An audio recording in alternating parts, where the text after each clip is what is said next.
नमस्कार, राधे राधे। आप सभी का स्वागत है जीनियस कोचिंग क्लासेस के यूट्यूब चैनल पर। 1 अगस्त का जो है करंट अफेयर हम देखेंगे और पहला क्वेश्चन क्या है?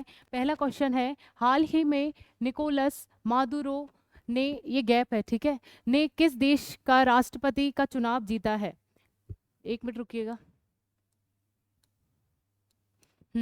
तो क्वेश्चन आपने पढ़ लिया है कि उनका नाम क्या है, निकोलस मादुरो। ये किस देश के राष्ट्रपति का चुनाव जो है वो जीत चुके हैं? इसके ऑप्शन आपके सामने है, वेनेजुएला, दूसरा है अर्जेंटीना, फिर है ब्राजील, फिर है फ्रेंच गुआना। बताइए इसका आंसर। चलिए, निकोलस जो है भाई वो वेनेजुएला का जो है वो राष्ट्रपति का चुनाव जो है वो जीत चुके हैं। और वेनेजुएला जो है वो दक्षिण अमेरिका का एक देश है। क्या है? वेनेजुएला। और उसके राष्ट्रपति का चुनाव कौन जीत चुके हैं? Nicolas Maduro. और बाकी की इसमें जो डिटेल दी है वो जानने की आवश्यकता नहीं है क्योंकि हमारे भारत से संबंधित नहीं है। बस इतना याद रखो कि वेनेजुएला के जो राष्ट्रपति वो चुनाव जीत चुके हैं उनका नाम क्या है? Nicolas Maduro. क्या नाम है? Nicolas Maduro. और ये तीसरी बार जो है ये चुनाव लड़े थे और इन्होंने जो है 51% जो वोट इनको मिले हैं, तो ये जो है चुनाव जीत चुके हैं। चलिए, और आप हमने एक क्वेश्चन ये भी पढ़ा था कि जो अमेरिका के जो राष्ट्रपति के जो चुनाव में है, अभी कमला हैरिस जो है उस चुनाव में अपना योगदान देने वाली हैं या उन्हें जो है चुनाव लड़ने वाली हैं। तो अभी जो तत्कालिक राष्ट्रपति हैं उनका सपोर्ट कर रहे हैं कमला हैरिस। और कमला हैरिस जो है अमेरिका की उपराष्ट्रपति जी हैं और हमारे भारत के मूल की एक महिला है। कौन है? कमला हैरिस। चलिए आगे देखते हैं, इसकी राजधानी क्या है? कराकस इसकी राजधानी है। और मुद्रा का नाम क्या है? वेनेजुएला बोलीवर इसकी मुद्रा का नाम है। राष्ट्रपति का नाम क्या है? Nicolas Maduro. अभी जो बन चुके हैं निकोलस मादुरो जो है तीसरी बार राष्ट्रपति बन चुके हैं। राजधानी का नाम क्या है? कराकस। अच्छा, ये क्वेश्चन है जो मैं आपको बता रही हूँ कि दुनिया का सबसे ऊंचा झरना, दुनिया का सबसे ऊंचा झरना जो है वेनेजुएला में स्थित है, उसका नाम क्या है? Angel Falls. क्या है? एंजिल फॉल्स जो है वो वेनेजुएला में स्थित है। और वेनेजुएला कहाँ पर है? दक्षिण अमेरिका का एक देश है। दुनिया का सबसे ऊंचा झरना एंजिल फॉल्स। चलिए, इसकी जो भाई ऊंचाई है वो कितनी है? 979 मीटर जो है इसकी ऊंचाई है। चलिए, और ये सबसे बड़ी झील, दक्षिण अमेरिका की सबसे बड़ी झील भी कहाँ पर है भाई? वो भी वेनेजुएला में ही स्थित है। उसका नाम क्या है? माराकाइबो झील। माराकाइबो झील दक्षिण अमेरिका की सबसे बड़ी झील है। वो जो है वेनेजुएला में ही स्थित है। दुनिया का सबसे ऊंचा झरना जो है वो भी वेनेजुएला में ही स्थित है। उसका नाम क्या है? एंजिल फॉसल जो है वो इसका सबसे ऊंचा झरना है। यहाँ पर जो है पेट्रोलियम का सबसे ज़्यादा भंडार रहता है और यह पेट्रोलियम निर्यातक देशों के एक संगठन ओपेक, ओपेक जो संगठन है उसका सदस्य कौन है? वेनेजुएला। यहाँ पर पेट्रोलियम जो है उसका भंडार होता है। तो जो निर्यातक देश होते हैं उनका एक समूह है, पेट्रोलियम निर्यातक देश है उनका एक समूह बन गया है। उसका नाम क्या है? ओपेक। और ओपेक का ये सदस्य है। ठीक है, चलिए, और इसकी राजधानी हमने पढ़ी ली है, कराकस इसकी राजधानी है वेनेजुएला की। दूसरा क्वेश्चन है, कौन सा देश द्विवार्षीय पुरुष क्रिकेट एशिया कप 2025 की मेजबानी करेगा? इसके ऑप्शन आपके सामने हैं, भारत, श्रीलंका, पाकिस्तान, बांग्लादेश। बताइए इसका आंसर क्या है? और इसका जो आंसर है वो है भारत। क्या है? द्विवार्षिक जो है पुरुष एशिया कप जो है वो 2025 का भारत जो है संपन्न करने वाला है। या इसकी मेजबानी कौन करेगा? भारत इसकी मेजबानी करेगा। इसी के साथ हम ये और देख लेते हैं कि आप लिख लीजिएगा, शायद इसमें नहीं लिख रहा होगा, अगर लिख भी रहा हो तो कोई वो नहीं, आप लिख लीजिएगा 2027। ठीक है, 2 वर्ष कब हो जाएंगे? ये 25 में हो गया। अब हमने ये क्वेश्चन में पढ़ा है कि द्विवर्षीय है, तो अब 25 के बाद 27 में होगा। तो 27 में इसकी जो मेजबानी करेगा वो करेगा बांग्लादेश। इसको भी आप लिख लेना। और 25 में कौन कर रहा है? भारत। चलिए, एशियाई क्रिकेट परिषद में 2025 और 27 में आयोजित होने वाले आगामी द्विवर्षीय पुरुष क्रिकेट एशिया कप की मेजबानी जो है उसकी घोषणा हो चुकी है। और भारत T20 प्रारूप में 2025 संस्करण की मेजबानी करेगा। कब की करेगा? 2025 का जो है ये T20 का प्रारूप जो है उसका मेजबानी कौन करेगा? भारत। और बांग्लादेश जो है वो 2027 में इसकी मेजबानी करने वाला है, जो हमने पहले ही पढ़ लिया है। ठीक है, चलिए आगे देखते हैं, 2025 एशिया कप T20 और 2027 प्रारूप जो हमने देख लिया है, ये कौन कौन होने वाला है।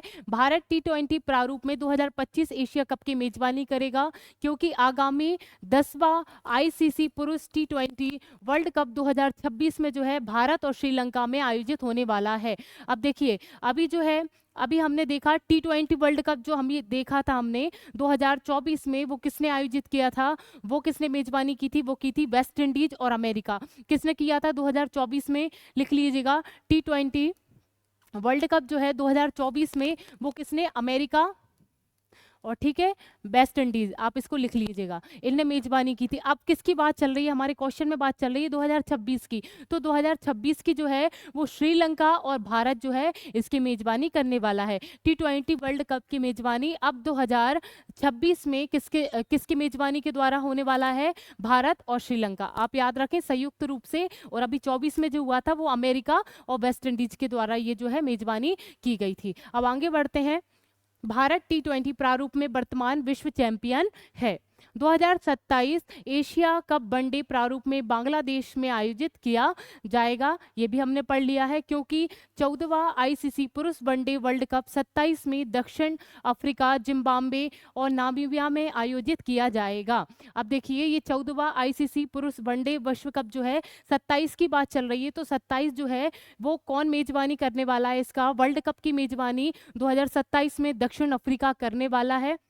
कौन करेगा, इसको रट लीजिए, 2027 में वर्ल्ड कप का जो मेजबानी होगा वो दक्षिण अफ्रीका के पास जो है वो मेजबानी चली गई है। और अभी हमने नवंबर में हमारे भारत ने मेजबानी की थी। आपको पता होना चाहिए कि नवंबर जो हमारा जो हम मैच हार गए थे, उस टाइम जो मेजबानी की थी वर्ल्ड कप की वो किसने की थी, भारत ने। अब 2027 में जो है दक्षिण अफ्रीका इसका मेजबान रहने वाला है। ये जो क्वेश्चन हमने 3-4 अभी पढ़े हैं, इसको अलग अलग लाइन बना के आप वन लाइनर उसको आप अच्छे से लिख लें। तीसरा क्वेश्चन क्या है, रोहन बोपापना जो है पेरिस ओलंपिक के बाद संन्यास लेने की घोषणा की है, इसका संबंध किस खेल से है। इसके ऑप्शन आपके सामने है, फुटबॉल, क्रिकेट, हॉकी, टेनिस। बताइए इसका आंसर। रोहन बोपापना क्या है, रोहन बोपापना जो है वो टेनिस से संबंधित है। किस खेल से संबंधित है, टेनिस से संबंधित है। पेरिस ओलंपिक में जो है फर्स्ट राउंड में ही, अभी जो पेरिस ओलंपिक चल रहे हैं आप सभी को पता है, उसमें जो है फर्स्ट राउंड में ही ये जो है आउट हो चुके हैं, निकल चुके हैं, बाहर निकल चुके हैं। इसी के साथ उन्होंने जो है ये घोषणा कर दी है कि पेरिस ओलंपिक के बाद जो है संन्यास वो लेंगे, इसके बाद जो है इस खेल से वो संन्यास ले लेंगे। उनका नाम क्या है, रोहन बोपान्ना। चलिए, रोहन बोपान्ना ने जो है भारतीय क्रिकेट से लिया गया संन्यास उन्होंने ले लिया है। भारतीय टेनिस में जो है, सॉरी क्रिकेट बोल दिया मैंने, टेनिस दिग्गज जो है रोहन बोपान्ना ने पेरिस 2024 में जो है ओलंपिक में युगल स्पर्धा के बाद जो है राउंड से बाहर होने के बाद, सीधी बात जो है युगल स्पर्धा में वो खेल रहे थे, उसके बाद जो है वो इस प्रतियोगिता से जो है स्पर्धा से बाहर हो गए पहले ही राउंड में। और इसके बाद जो है उन्होंने तुरंत घोषणा कर दी कि पेरिस ओलंपिक के बाद जो है मैं इस गेम से जो है संन्यास लेने वाला हूँ। इनका ये जो है फोटो है। चलिए, चौथा क्वेश्चन है, हाल ही में किस देश ने अपना पहला महिला एशिया कप खिताब हासिल किया है। ये क्वेश्चन जो है आप सभी को पता होना चाहिए। इसके ऑप्शन जो है चीन, भारत, श्रीलंका, बांग्लादेश। ये क्वेश्चन जो है हम पढ़ चुके हैं, बस थोड़ा सा अलग टाइप से इसको क्वेश्चन को दे दिया है। आंसर जो है हम सब पढ़ चुके हैं, और इसका जो आंसर है वो श्रीलंका। क्या है, श्रीलंका। बहुत सालों बाद जो है ये श्रीलंका का पहला महिला एशिया कप जो है उनके हाथ में आया है, तो ये उनके लिए बहुत उपलब्धि की बात है, श्रीलंका। ठीक है, चलिए, और फाइनल में हमने श्रीलंका ने जो है किसके साथ गेम खेला था, ये जो जीता है एशिया कप, वो एशिया कप जो है फाइनल में श्रीलंका और भारत जो है वो खेले थे, और इसमें श्रीलंका जो है उनकी जीत हुई है। और इसकी मेजबानी जो है वो भी श्रीलंका ही कर रहा था, उनके ही घर में खेला गया ये जो है ये गेम था एशिया कप का, और इस बार जो है उनकी जीत इसमें उनको हासिल हुई है। और श्रीलंका की राजधानी क्या है, कोलंबो, और दूसरी राजधानी हम जयवर्धनम कोट्टम जो है उसको बोलते हैं। ये दो राजधानियां इसकी हैं श्रीलंका की, और इस बार जो है एशिया कप उनके नाम पर है। और जो है श्रीलंका का दाउला स्थान पर जो है ये मैच खेले गए थे एशिया कप। चलिए, बाकी तो हमने सब पढ़ ही लिया है, उस दिन पढ़ लिया था तो अब दोबारा पढ़ाने की आवश्यकता है नहीं। भारत फाइनल में था और 8वीं बार ये भारत के इतिहास में ये शामिल हो गया है कि जो एशिया कप में जो है फाइनल में खेलने वाली महिला एशिया कप में जो टीम जाती है वो फाइनल में 8वीं बार खेल चुकी है। तो 8वीं बार का जो है इतिहास उनके नाम पर हासिल हो गया है। अब क्या है, इंग्लिश चैनल पार करने वाली सबसे कम उम्र दराज की सबसे तेज पैरा तैराक कौन बनी है? इसके ऑप्शन आपके सामने हैं, आरती शाह, जिया राय, ज्योति रात्रे, फिर है बचेंद्री पाल। बताइए इसका आंसर। चलिए इसका जो आंसर है वो है जिया राय। क्या है? जिया राय। ये महाराष्ट्र से संबंधित हैं जिया राय, और ये जो है इंग्लिश चैनल पार करने वाली सबसे कम उम्र दराज जो है महिला है और सबसे तेज तैराकी जो है महिला है। अब देखिए, अब हम आरती शाह को देख रहे हैं, तो इंग्लिश चैनल पार करने वाली पहली भारतीय महिला कौन है? आरती शाह। पहली भारतीय महिला कौन है? आरती शाह। और अगर पुरुष की बात करेंगे कि इंग्लिश चैनल पार करने वाले भारतीय पहले पुरुष ऐसे कौन है जो इंग्लिश चैनल पार किया, उनका नाम क्या है? मिहिर सेन। क्या नाम है? मिहिर सेन। इसको आप नोट डाउन कर लें। और इस क्वेश्चन का आंसर क्या है कि इंग्लिश चैनल पार करने वाली सबसे कम की जो महिला है उनका नाम क्या है? जिया राय। और ये महाराष्ट्र से संबंधित है। कहाँ से? महाराष्ट्र। और महाराष्ट्र में भी कहाँ से? मुंबई से ये संबंधित है। और इनकी उम्र सिर्फ 16 साल की उम्र है और इन्होंने जो है इंग्लिश चैनल पार कर लिया है।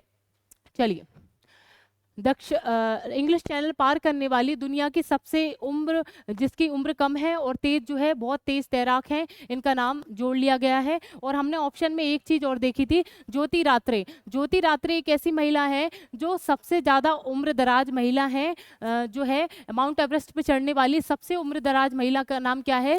ज्योति रात्रे। ये जो है 55 साल की उम्र की जो है इनकी उम्र है, और अभी जो है सबसे उम्र दराज महिला एवरेस्ट पे चढ़ने वाली, इनका नाम क्या है? ज्योति रात्रे। अब बचेंद्री पाल की बात आती है, तो बचेंद्री पाल जो है वो एवरेस्ट पर चढ़ने वाली भारतीय प्रथम महिला है। क्या नाम है? बचेंद्री पाल। आरती शाह के बारे में बता ही दिया। जिया राय आपने देख ली है कि सबसे कम उम्र दराज की महिला जिसने इंग्लिश चैनल पार किया है।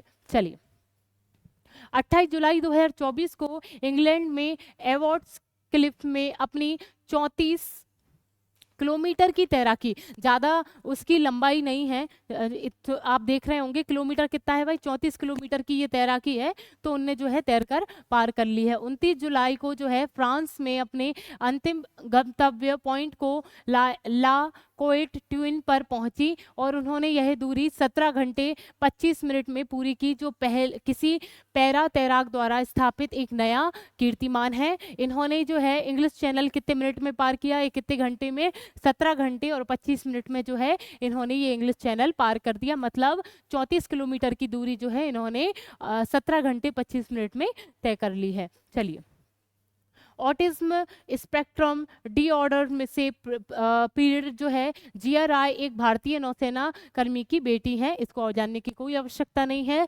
जिया राय सबसे कम उम्र दराज की महिला जो है वो इंग्लिश चैनल पार करने वाली हमारे भारत की पहली महिला बन चुकी हैं, जो महाराष्ट्र से संबंधित है। मुंबई इनका जो है गृह है। चलिए, छठवां क्वेश्चन और अभी चलने वाला पॉपुलर क्वेश्चन जिसको आप जानते भी होंगे शायद, और हमने इसका पहला वर्जन जो है वो हम पढ़ चुके हैं। और अब जो क्वेश्चन हम पढ़ेंगे, मनु भाकर और सरबजोत जो है सिंह ने पेरिस ओलंपिक में मिश्रित 10 मीटर एयर पिस्टल जो है निशानेबाजी में कौन सा मेडल जीता है? इसके ऑप्शन आपके सामने है, गोल्ड, सिल्वर, ब्राउन्स और इनमें से कोई नहीं। बताइए इसका आंसर। चलिए, इसका आंसर जो है ब्रॉन्ज यानी कांस्य पदक जो है वो जीता है। अभी हमने पढ़ा था कि मनु भाकर जो है पेरिस ओलंपिक में पहली महिला जो है पदक लाने वाली बन गई है। उनका नाम क्या है? मनु भाकर। ये हरियाणा से संबंधित है। इनका जो है गृह जिला जो है राज्य वो क्या है? हरियाणा। और पेरिस ओलंपिक में इन्होंने सिंगल में शूटिंग बाजी में या शूटिंग जो है निशानेबाजी जो है उसमें कांस्य पदक जीत लिया था। अब भाई अगले 2-3 दिन बाद ही भाई इन्होंने मिश्रित निशानेबाजी में, मिश्रित यानी युगल निशानेबाजी में इनके साथ इनके पार्टनर कौन थे? सरबजोत। क्या नाम है? सरबजोत। और दूसरी कौन थी? मनु भाकर। अब इनका जो है इनको फिर ये युगल में जीत चुकी हैं, 10 मीटर एयर पिस्टल में जीत चुकी हैं, तो इनको फिर से कांस्य पदक प्राप्त हो चुका है युगल या जोड़ी को। तो भाई अब ये इनके नाम पे एक इतिहास हासिल हो गया है कि एक ही ओलंपिक में, पेरिस ओलंपिक ही चल रहा है, तो एक ही ओलंपिक में 2 पदक प्राप्त करने वाली प्रथम भारतीय महिला कौन है? मनु भाकर। इसको आप अच्छे से नोट डाउन करें, ठीक है। जैसे देखो आप अगर हम और भी जगह देखें तो जैसे रियो ओलंपिक हुआ था 2016 में, और फिर टोक्यो ओलंपिक हुआ 2020 में, तो इसमें जो है अलग अलग लोगों ने अलग अलग ओलंपिक में पदक प्राप्त किए, पर एक ही ओलंपिक में किसी ने 2 पदक प्राप्त नहीं किए। तो ये पहली ऐसी महिला हो गई है, महिला की बात कर रही हूँ, पहली ऐसी महिला हो गई है जिसने एक ही ओलंपिक में 2 पदक जो है प्राप्त कर लिए हैं, मनु भाकर। चलिए, इनको जो है ब्रॉन्ज जो है पदक मिला है या कांस्य पदक उनको प्राप्त हुआ है। जो है मनु भाकर और सरबजोत सिंह ने जो है पेरिस ओलंपिक में मिश्रित 10 मीटर एयर पिस्टल निशानेबाजी में जो है कांस्य पदक जीता है, और भारत में पदकों की संख्या जो है 2 हो चुकी है। मनु भाकर स्वतंत्रता के बाद एक ही ओलंपिक में 2 पदक जीतने वाली पहली भारतीय बन गई हैं। स्वतंत्रता के बाद, जब हमें स्वतंत्रता मिली उसके बाद जो है भाई मनु भाकर जो है एक ही ओलंपिक में 2 पदक जीतने वाली प्रथम भारतीय महिला बन गई हैं। सरबजोत सिंह जो है अब ग्रीष्मकालीन खेलों में पदक जीतने वाले 6वें भारतीय निशानेबाज बन गए हैं। मोस्ट इंपॉर्टेंट, अच्छे से याद रखें कि ग्रीष्मकालिक जो ओलंपिक होते हैं उसमें 6वें व्यक्ति ऐसे बन गए हैं जिन्होंने मेडल प्राप्त किया है। चलिए, और ये जो है सरबजोत, ये भी हरियाणा से ही संबंधित हैं। दूसरा क्वेश्चन है, प्रतिष्ठित royal society of chemistry London के फेलो के रूप में किस भारतीय वैज्ञानिक को शामिल किया गया है? इसके ऑप्शन आपके सामने हैं, S Somanathan, doctor S Sridhar, फिर है रोशनी नडार, फिर है ऋतु करिथम। बताइए अब इसका आंसर क्या है? चलिए, इसका जो आंसर है वो है डॉक्टर एस श्रीधर जो है इसका आंसर है। और हम आगे देख लेते हैं, भारतीय रासायनिक प्रौद्योगिकी संस्थान हैदराबाद में रासायनिक इंजीनियर और मुख्य वैज्ञानिक डॉक्टर सुंदर गोपाल श्रीधर, उसका फुल फॉर्म क्या था? इसका फुल फॉर्म था सुंदर गोपाल श्रीधर जो है प्रतिष्ठित royal society of chemistry London में जो है लंदन के फेलो के रूप में शामिल किए गए हैं। हमारे भारत के ही हैं, हैदराबाद में जो है एक वैज्ञानिक के रूप में, रासायनिक वैज्ञानिक के रूप में अपनी जो है सेवा दे रहे थे, ये जो रहे सुंदर गोपाल श्रीधर। चलिए, 8वां क्वेश्चन है, बांग्लादेश में युद्ध लड़ने वालों के रिश्तेदारों के लिए सरकारी नौकरी में कितना आरक्षण था? इसके ऑप्शन आपके सामने हैं, 20%, 30%, 25%, 30%। दोबारा से रिपीट हो गया, बताइए इसका आंसर क्या है?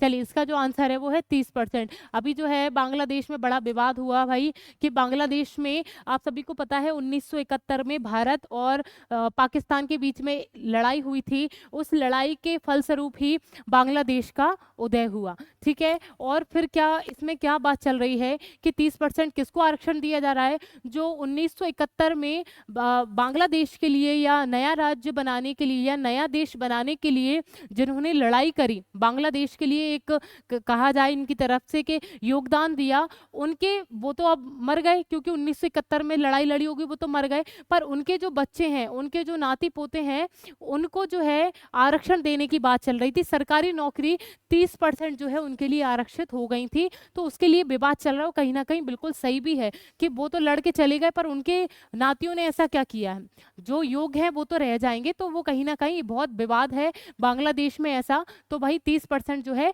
उनके रिश्तेदारों को सरकारी नौकरी के लिए जो है आरक्षित किया गया था।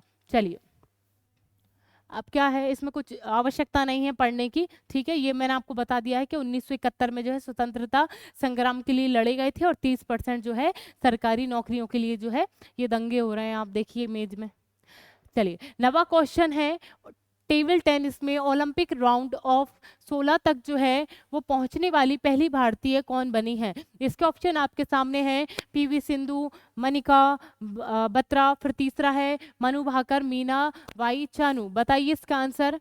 चलिए, इसका जो आंसर है वो है मनिका बत्रा। क्या है? मनिका बत्रा जो है वो 16वें राउंड तक पहुंच चुकी हैं, ठीक है। इसमें बहुत सारे राउंड होते हैं, जैसे जैसे एक तक आते जाते हैं तो इनके राउंड जो है वो कम होते जाते हैं। Manika Batra table tennis. अच्छा, आप कैसे देखो क्वेश्चन में हम कैसे निकाल सकते हैं कि इसमें इंपॉर्टेंट क्या है, तो मनिका बत्रा आ गया, तो हमको ये याद रखना है कि ये टेबल टेनिस से जो है संबंधित है। किस खेल से संबंधित है मनिका? टेबल टेनिस से। ओलंपिक राउंड ऑफ 16 तक पहुंचने वाली पहली भारतीय महिला बन चुकी हैं। इनका नाम क्या है? मनिका बात्रा। ओलंपिक खेलों में एकल प्री क्वार्टर फाइनल तक पहुंचने वाली पहली भारतीय टेबल टेनिस खिलाड़ी बन चुकी है। उनका नाम है मनिका बत्रा। मनिका बात्रा ने पृथिका में 11-9, 11-6, 11-9 और फिर 11-7 से ये हराया था इन्होंने। और मनिका टोक्यो ओलंपिक में राउंड ऑफ 32 तक पहुंच गई थी और अब तो भाई वो 16 तक पहुंच गई हैं। वह भारत की शीर्ष महिला टेबल टेनिस खिलाड़ी हैं। ये जो है टेबल टेनिस में इनका अच्छा नाम है, किनका नाम है? मनिका बात्रा। चलिए, 2020 में मेजर ध्यानचंद खेल रत्न पुरस्कार इनको प्राप्त हुआ। कब? 2020 में इनको जो है मेजर ध्यानचंद पुरस्कार जो है इनको प्राप्त हुआ था। 29 अगस्त को जो है हम ये दिवस मनाते हैं। चलिए, स्पोर्ट्स दिवस मनाते हैं। अब क्या भाई 10वां क्वेश्चन और रिवीजन के लिए क्वेश्चन रखा गया है। अंतरराष्ट्रीय ओलंपिक समिति ने सदस्य में निम्नलिखित में से किसे फिर से चुना है? इसके ऑप्शन आपके सामने हैं। सचिन तेंदुलकर, फिर है अभिनव बिंद्रा, फिर है नीता अंबानी, अमिताभ बच्चन। बताइए इसका आंसर। ये क्वेश्चन हम पढ़ चुके हैं, रिवीजन के लिए है और इसका जो आंसर है वो है IOC ने जो है भाई नया सदस्य जो चुना है वो किसको चुना है? नीता अंबानी को। क्या चुना है? नीता अंबानी। और पहले भी ये सदस्य इसमें चुनी जा चुकी हैं, ये दोबारा से इनको सदस्य चुना गया है। अब जो भाई अंतरराष्ट्रीय ओलंपिक समिति की बात कर रहे हैं, किसकी बात चल रहे हैं? IOC, ठीक है, इंटरनेशनल ओलंपिक जो है कमीशन, उसकी स्थापना 1909 में की गई थी। इसका हेडक्वार्टर या मुख्यालय दुबई में है। ठीक है, ग्रेग बार्कली इसके जो है संस्थापक हैं या फिर इसके अध्यक्ष हैं। ठीक है, अब जो है नीता अंबानी दोबारा से इसकी सदस्य चुनी जा चुकी हैं। चलिए, और सचिन तेंदुलकर से अगर हम कुछ क्वेश्चन निकालते हैं तो मुंबई BCCI का जो हेडक्वार्टर है कहाँ पर? मुंबई में उनका जो मुख्यालय है वहाँ पर सचिन तेंदुलकर की जो है एक प्रतिमा का उद्घाटन किया गया है, ये भी हमने पढ़ा है। अभिनव बिंद्रा से हम क्या देख सकते हैं कि जो है ओलंपिक ऑर्डर से इन्हें सम्मानित किया गया है। ये पहले दूसरे ऐसे जो है इनको ओलंपिक ऑर्डर मिला, ओलंपिक ऑर्डर पुरस्कार जिसको मिला है, ये दूसरे भारतीय ऐसे पुरुष हैं जिनको मिला है। पहले भारतीय कौन थी? इंदिरा गांधी, जिनको ओलंपिक ऑर्डर से सम्मानित किया गया है, और ये दूसरे व्यक्ति हैं जिनको ओलंपिक ऑर्डर से सम्मानित किया गया है। अमिताभ बच्चन, ये जो है इनको अभी पुरस्कार मिला है, सभी को पता है। लता दीनानाथ जो है इनको पुरस्कार जो है इनको मिलने वाला है, इनकी घोषणा हो चुकी है। चलिए, ये लास्ट क्वेश्चन था और ये हमने पढ़ ही लिया है। चलिए,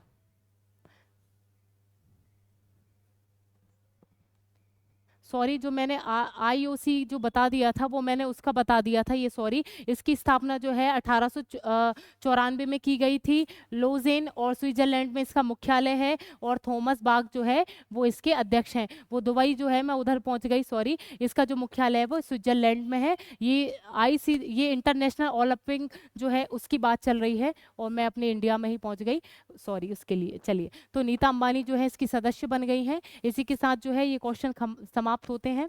चलिए, आज वो स्लाइड है नहीं। चलिए, इसी के साथ फिर मैं कल मिलती हूँ, फिर हम 2 तारीख का देखेंगे। आज जो है नया महीना स्टार्ट हो गया है, एक तारीख है, तो कृपया थोड़ा सा सचेत हो जाएं और पढ़ने के प्रति जो है थोड़ा ज़्यादा रुझान रखें। दिसंबर तक जो है अच्छी वैकेंसी शायद आ जाए, तो कम से कम हमारे पास पहले से उसके लिए उसकी तैयारी हो। चलिए, इसी के साथ जो है मैं आपसे विदाई लेती हूँ। राधे राधे।